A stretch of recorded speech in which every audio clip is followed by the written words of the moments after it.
Mariana Tejera, giusto? Tejera? Origine spagnola, Sì, mio padre è spagnolo. però vissuta a Roma. Sì, sì, nata a Roma, ormai è italiana totalmente. Allora, qui a Musicultura, come va? Come è stata l'impressione?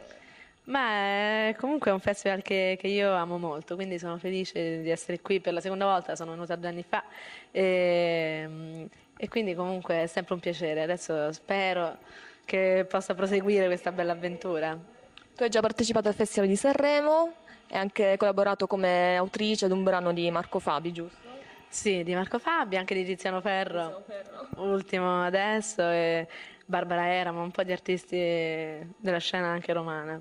Ti senti di far parte della cosiddetta scuola romana, dei cantatori romani? Beh, sì, comunque abbiamo sempre fatto tutti i live insieme con Marco, con Simone Cristicchi, con Pier Cortese, quindi comunque sì.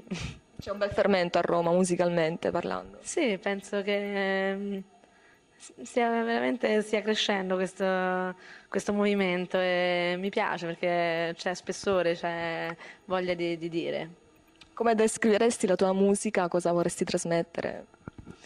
A descriverla non sono molto capace, comunque spero sia sincera e che abbia un contenuto valido, ecco.